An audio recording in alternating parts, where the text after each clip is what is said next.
नमस्ते दोस्तों मेरा नाम है नितिन पटेल। मैं एक सेफ्टी प्रोफेशनल हूँ। और दोस्तों आज हम लोग बात करने वाले हैं वर्क परमिट सिस्टम के बारे में।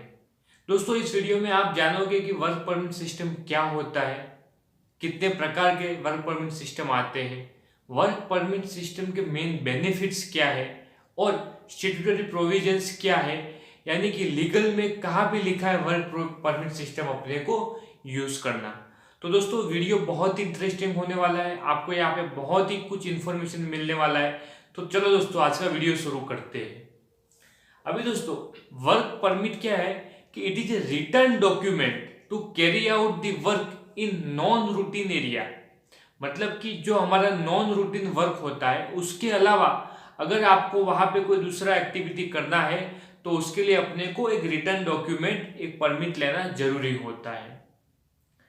फॉर एग्जाम्पल अगर आप कोई प्रोडक्शन प्लांट में काम करते हो, वहां पे रूटीन में जो एक्टिविटी होता है, सैंपल कनेक्शन होता है, वहां पे जो ऑपरेशंस होते हैं, उसके अलावा अगर वहां पे आपको कुछ मेंटेनेंस एक्टिविटी करनी है तो वहां पे आपको परमिट सिस्टम को इम्प्लीमेंट करना जरूरी है। वहां पे आपको वहां का परमिट लेना पड़ेगा। दूसरा दोस्तों क्या है कि work permit is a formal written system to control certain types of hazardous activities. उससे आपको जो हजार्डस एक्टिविटी है वो भी आप कंट्रोल कर पाओगे। अभी इसकी मेन डेफिनेशन पे जाते हैं। तो work permit system is an essential document. क्या होता है? वो एक डॉक्यूमेंट होता है, एक लीगल डॉक्यूमेंट होता है दैट कैटेगरीली स्पेल्स आउट, यानी कि उसके अंदर लिखा होता है कि आपको कौन सा टास्क करना है, कौन से इक्विपमेंट में काम करना है, वो इक्विपमेंट कहाँ पे लोकेटेड है, कौन सी एजेंसी उसके अंदर इन्वॉल्व होने वाली है, कितने लोग वहां पे काम करने वाले हैं, वहां पे हजार्ड्स क्या है, उसके सामने आपने क्या प्रिकॉशनरी मेजर लिए हुए हैं, आपको वहां पे कौन से परमिट्स यूज करने हैं। तो ये परमिट्स के साथ साथ कौन से पीपी यूज करने हैं वो भी वहां पे उसमें परमिट में आपको सारा मेंशन करेंगे। तो एक टाइप का एक अपना चेकलिस्ट हो जाता है कि हम लोग वो सारा चेक करने के बाद फिर आगे हम लोग काम कर सकते हैं। अभी दोस्तों आपको आइडिया आ गया होगा कि वर्क परमिट सिस्टम किसको बोलते हैं। अगर मैं उसको सिंपल लैंग्वेज में आपको समझाने की कोशिश करूं तो वर्क परमिट सिस्टम जो होता है वो एक रिटर्न फॉर्मल एक सिस्टम होता है जिसको हम लोग एडमिनिस्ट्रेटिव कंट्रोल भी बोल सकते हैं, कि जिससे आप जो नॉन रूटीन एक्टिविटी जो प्लांट के अंदर करते हो उस टाइम पे अपने को परमिट सिस्टम फॉलो करना जरूरी है। अभी दोस्तों ये परमिट भी अलग अलग टाइप्स के आते हैं। फॉर एग्जांपल आप जो काम करने वाले हो वहां पे एक वर्क टू स्टार्ट परमिट होता है, या हम लोग उसको कोल्ड वर्क परमिट भी बोल सकते हैं। यानी कि पहला परमिट आएगा जो आपको वहां काम करने के लिए चाहिए, that is work to start, और we can say cold permit. अगर वहां पे कुछ हॉट वर्क जॉब करना है, वहां पे कुछ स्पार्क प्रोड्यूस होने वाला है, कटिंग वेल्डिंग करना है, तो वहां पे आपको दूसरी टाइप्स हॉट वर्क परमिट लेना पड़ेगा। तीसरा, अगर वहां पे आपका जो वेसल है उसको आपको ओपन करना है, आपकी जो लाइन है उसको ओपन करना है, आपका जो कंटेनर है, आपका जो टैंक है उसके मैनहोल आपको ओपन करने हैं, तो वहां पे हम लोग परमिट लेंगे जिसको बोलेंगे लाइन ब्रेकिंग परमिट या वेसल ओपनिंग परमिट।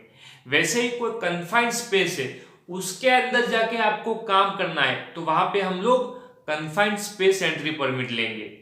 आपके जो इलेक्ट्रिकल कनेक्शन है, आपका जो मोटर है, एजिटेटर है, उसको जो पावर सप्लाई दिया हुआ है वो आपको डिस्कनेक्ट करवाना है, तो वहां पे इलेक्ट्रिकल आइसोलेशन परमिट बोलेंगे, या हम लोग उसको लोटो भी बोल सकते हैं, लॉकआउट एंड टैग आउट। अगर दोस्तों आपको हाइट पे काम करना है तो वहां पे वर्किंग एट हाइट परमिट लेते हैं हम लोग। जो अबाउ 6 फीट या 1.8 मीटर काम करते हैं तो वहां पे वर्क एट हाइट परमिट लेते हैं। अगर आपको डेप्थ में काम करना है, कुछ गड्ढा खोद के वहां पे काम करना है, तो वहां पे वर्क एट डेप्थ परमिट लेंगे। अगर आपका जो टैंक फार्म है, अगर उसमें आपको एंट्री लेना है तो वहां पर भी आप टैंक फार्म एंट्री परमिट लगवा सकते हो। तो दोस्तों ऐसे काफी टाइप के डिफरेंट टाइप्स के वर्क परमिट सिस्टम आते हैं, और ये work permit system organisation to organisation vary होते हैं। आपके ऑर्गेनाइजेशन में नॉन रूटीन एक्टिविटीज क्या है उसके हिसाब से आपको वहां पे परमिट सिस्टम डिजाइन करना होता है। उसके हिसाब से आप वहाँ पे डिसाइड करोगे कि आपको कौन से परमिट वहाँ इम्प्लीमेंट करने हैं।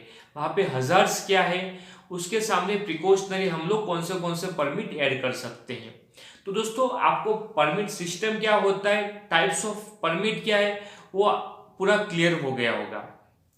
अभी हम लोग बात करते हैं कि व्हाट आर द बेनिफिट्स। ये हम लोग जो परमिट सिस्टम यूज करते हैं उसके बेनिफिट क्या है, उसके फायदे क्या है। तो पहला ये बेनिफिट है कि इट्स प्रोवाइड रिटर्न, मतलब हमारा जो भी काम करने वाले हैं उसके हमको एक रिटर्न इंफॉर्मेशन।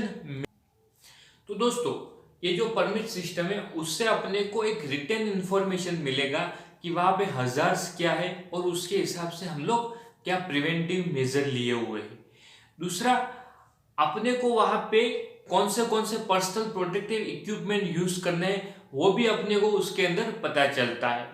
तीसरी बात कि ये है ना एक चेकलिस्ट की तरह काम करता है परमिट सिस्टम। उसके बाद हमको जो हजार्ड है उसके सामने जो रेमेडियल मेजर्स लिए हुए वो क्या क्या फॉलो करना है वो भी पता चलेगा। और दूसरा, जो काम करने वाले हैं जो परमिट रिसीव करेंगे उनको भी वो उसके अंदर क्लियरली मेंशन पता चल जाएगा।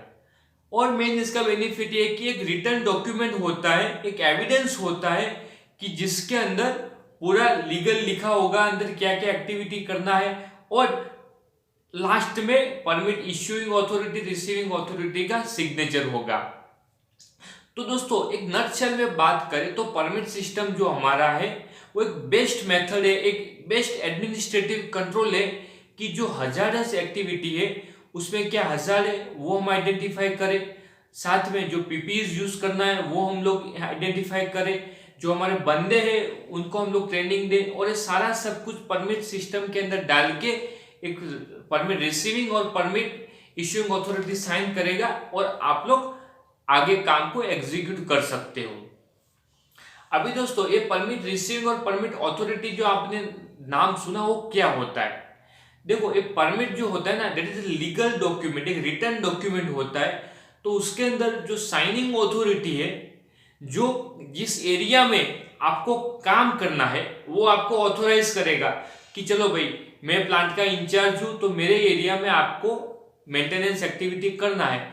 तो जो परमिट देगा that is permit issuing authority हम लोग बोलेंगे।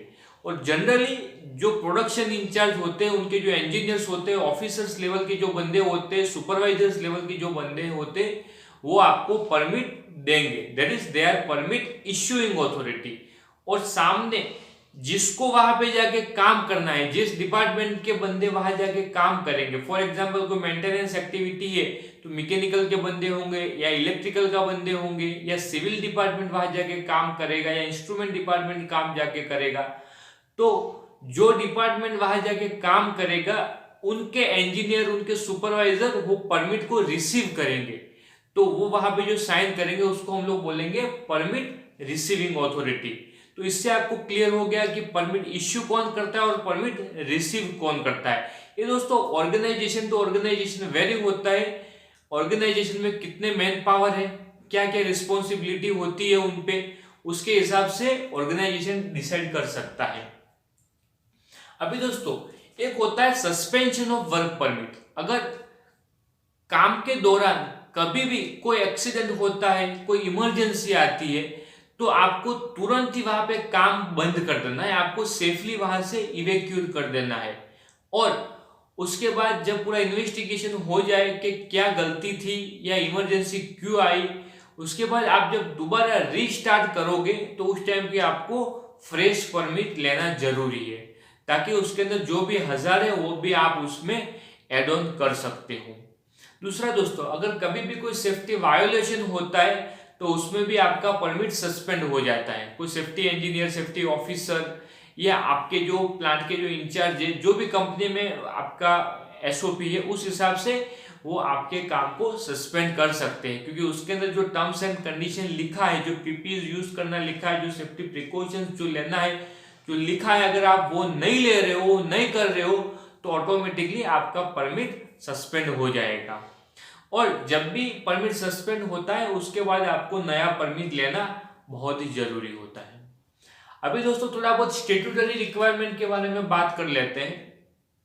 अभी आप फैक्ट्री एक्ट 1948 में देखोगे तो factory act section 36 clearly speaks out about confined space. Section 36 में आपको कन्फाइंड स्पेस के बारे में लिखा हुआ मिल जाएगा कि कॉम्पिटेंट पर्सन है वो वहां का गैस एनालिसिस करेगा। जब वो ऑथोराइजेशन साइन करेगा कॉम्पिटेंट पर्सन, तभी आप वहां पे एंट्री ले सकते हो।